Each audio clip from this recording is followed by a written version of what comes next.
آپ ہادیہ ای میگزین مضمون کی آڈیو ریڈ آؤٹ سماعت کر رہے ہیں۔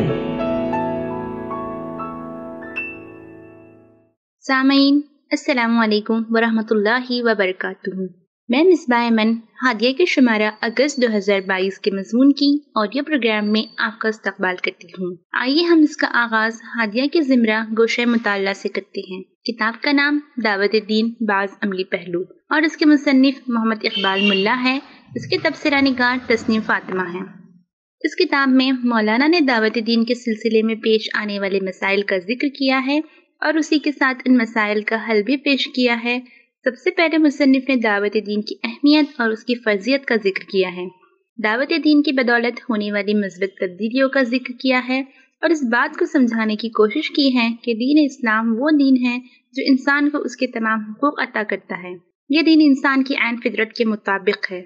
آگے چل کر مولانا نے دعوتی دین کے متعلق چند غلط فہمیوں کا تفصیلی ذکر کیا ہے، جیسے کہ دین کی دعوت دینا ہر مسلمان پر فرض نہیں ہے، یا مسلمان کے کردار کو دیکھ کر غیر مسلم خود ہی اسلام قبول کر لے گا اور اس وجہ سے دین کی اشاعت کی کوئی ضرورت نہیں، وغیرہ وغیرہ۔ مولانا نے ان تمام غلط فہمیوں کا تفصیلی جواب دیا ہے اور یہ بات واضح کرنے کی کوشش کی ہے کہ دین کی اشاعت ہر بالغ مسلمان مرد اور عورت پر فرض ہے اور اس کا حکم اللہ تعالیٰ نے قرآن مجید میں دیا ہے، اور مسلمان صرف یہ سوچ کر گھر پر نہیں بیٹھ سکتا کہ کوئی خود چل کر اس کے پاس آئے گا اور دین کا علم حاصل کرے گا۔ اس کے بعد والے مضمون میں مولانا بتاتے ہیں کہ دعوت دین کا کام صرف مرد پر فرض نہیں ہے، عورتوں کو بھی اپنے طور پر اس فریضے کو انجام دینا چاہیے۔ وہ اپنے گھروں میں اپنے غیر مسلم دوستوں کو کھانے یا چائے کی دعوت پر بلا سکتی ہیں اور بات چیت کے دوران اسلام کا تعارف پیش کر سکتی ہیں، اور ساتھ ہی دعوت دین سے متعلق چند فولڈرز ان کو تحفے کے طور پر دے سکتی ہیں، اور یہ کام پہلی ہی ملاقات میں ہو ایسا ضروری نہیں ہے۔ غرض اسی طرح کے اور کئی عملی طریقہ ہائے کار کو اس کتاب میں بیان کیا گیا ہے۔ ساتھ ہی اس بات کو بھی سمجھانے کی کوشش کی گئی ہے کہ دین کی اشاعت کے لیے کسی خاص موقع اور وقت کا انتظار نہ کیا جائے اور مواقع خود پیدا کیے جائیں۔ جب کوئی مسلمان سفر کے لیے نکلے تو اس کو چاہیے کہ وہ اپنے ساتھ اسلام کے تعارف کی اور رسول صلی اللہ علیہ وسلم کی زندگی کے متعلق چند کتابیں رکھ لیں۔ اسی طرح آخرت اور جنت و جہنم کے متعلق بھی کچھ فولڈرز ہوں تو رکھ لیں، تاکہ توحید، رسالت اور آخرت کا تعارف اور ان کے متعلق انفارمیشنز ہم بآسانی اپنے سفر کے غیر مسلم ساتھیوں کو دے سکیں۔ مولانا بتاتے ہیں کہ اس اہم کام کو کرنے کے لیے اخلاص نیت کا ہونا بہت ضروری ہے۔ یہ کام خالص اللہ کی خوشنودی اور اس کی رضا حاصل کرنے کے لیے کرنا چاہیے۔ اس میں کسی بھی طرح کا دینی مفاد یا شہرت کی چاہت و دکھاوا مقصود نہ ہو۔ اب آگے چل کر مولانا نے چند دلائل کا ذکر کیا ہے جنہیں ہم دعوت دین کی اشاعت کے لیے استعمال کر سکتے ہیں۔ ہمیں ان مضامین پر بات چیت کرنے کی ترغیب دی گئی ہے جو ہمارے اور ان کے مذاہب کے درمیان عام ہوں، جیسے زندگی بعد موت، خدا کی وحدانیت، گناہوں کی سزا اور نیک کاموں کی جزا وغیرہ۔ اور بات چیت کے دوران ایک داعی کو اس بات کا بھی شعور ہو کہ وہ اصل بات اور مقصد سے نہ بھٹکے اور نہ ہی جذباتی ہو کر کچھ ایسا کہے کہ جس سے معاملہ اور تعلقات بگڑ جائیں، اور وہ یہ بات یاد رکھے کہ یہ کام وہ اللہ کی خاطر کر رہا ہے، تو اگر اسے کوئی تکلیف پیش بھی آتی ہے تو وہ اس پر صبر کرے، اس کا بہترین اجر اللہ اس کو ضرور دے گا۔ مولانا نے اس بات کو بھی اہمیت دی ہے کہ بات چیت کے دوران بحث و مباحثے سے بچا جا سکتا ہو تو ضرور بچے، لیکن اگر ایسا کرنے کی ضرورت پیش بھی آئے تو مناسب رویہ اختیار کریں۔ سخت الفاظ کا استعمال کرنے اور دل آزاری کرنے سے بچیں۔ گالی گلوچ اور چیخنے چلانے کی تو کوئی گنجائش ہی نہیں ہے۔ اس کے بعد مولانا نے اس بات کی طرف توجہ مبذول کروائی ہے کہ جب کوئی اسلام قبول کرتا ہے تو اسے بہت ساری پریشانیوں کا سامنا کرنا پڑتا ہے، اور ایسے وقت میں مسلمانوں کو چاہیے کہ وہ ہر طرح سے نو مسلموں کا ساتھ دیں اور جس طرح بھی ممکن ہو ان کی مدد کرے، انہیں غیر نہ سمجھے اور ان کے ساتھ اپنائیت کا اظہار کرے۔ یہ وہ لوگ ہیں جنہوں نے اللہ کی خاطر اپنا گھر اور سبھی رشتے چھوڑے ہیں، اور راہ حق کی ان پریشانیوں میں ہمیں ان کا اسی طرح ساتھ دینا چاہیے جس طرح رسول صلی اللہ علیہ وسلم کے دور میں انصاری صحابہ نے مہاجرین کا دیا تھا۔ مولانا نے نو مسلموں کی تعلیم و تربیت کے سلسلے میں اقدام کرنے کو خاص اہمیت دی ہے۔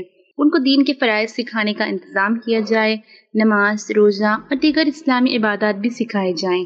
اس دوران صبر و تحمل کے ساتھ ان کو آہستہ آہستہ دینی تعلیمات و ترجیحات سمجھائی جائیں اور ان کا عملی مظاہرہ بھی کیا جائے۔ کبھی بھی اپنے کسی بھی رویے سے ان کو اسلام سے دور نہ کیا جائے۔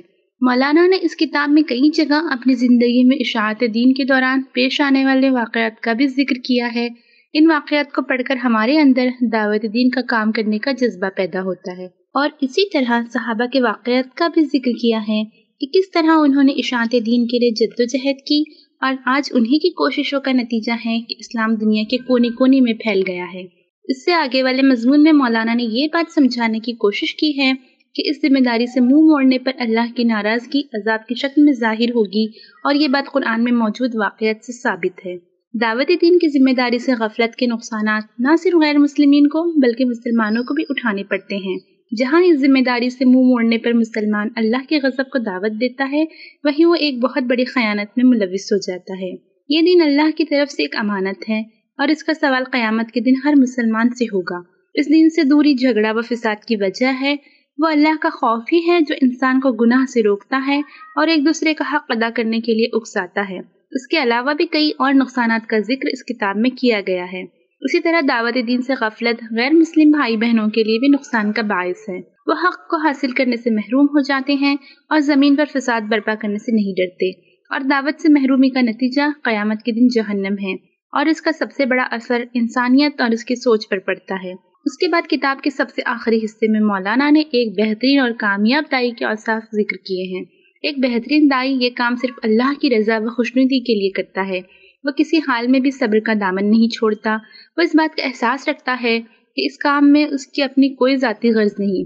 وہ آسان اور بہترین انداز میں گفتگو کرتا ہے، غصہ اور غیر ضروری بحث و مباحثے سے بچتا ہے۔ وہ اخلاق کا بہترین پیکر اور عبادت گزار ہوتا ہے۔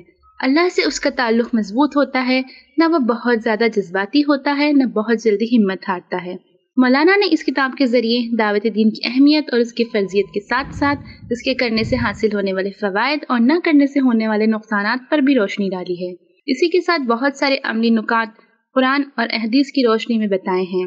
اس کتاب سے عام مسلمانوں کے ساتھ ساتھ داعیان اسلام بھی فائدہ اٹھا سکتے ہیں۔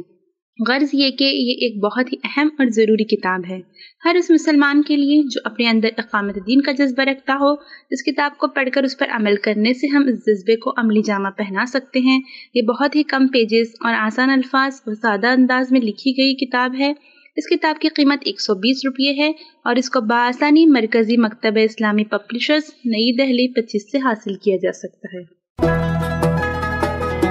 ہادیہ مضمون کی آڈیو سماعت کرنے کے لیے شکریہ۔ امید ہے کہ آپ کو پسند آیا ہوگا۔ ہمیں آپ کے مشورے کا انتظار رہے گا۔ اپنا مشورہ، تبصرہ اور مضامین editor@hadia.in پر ارسال کریں اور ہادیہ ای میگزین کے مضامین کو پڑھنے کے لیے ویب سائٹ www.hadia.in سبسکرائب کریں۔ انشاءاللہ ہم اگلے ہادیہ ای میگزین کے شمارے سے دلچسپ مضامین کی آڈیو لے کر حاضر ہوں گے۔ تب تک کے لیے اجازت۔ اللہ حافظ۔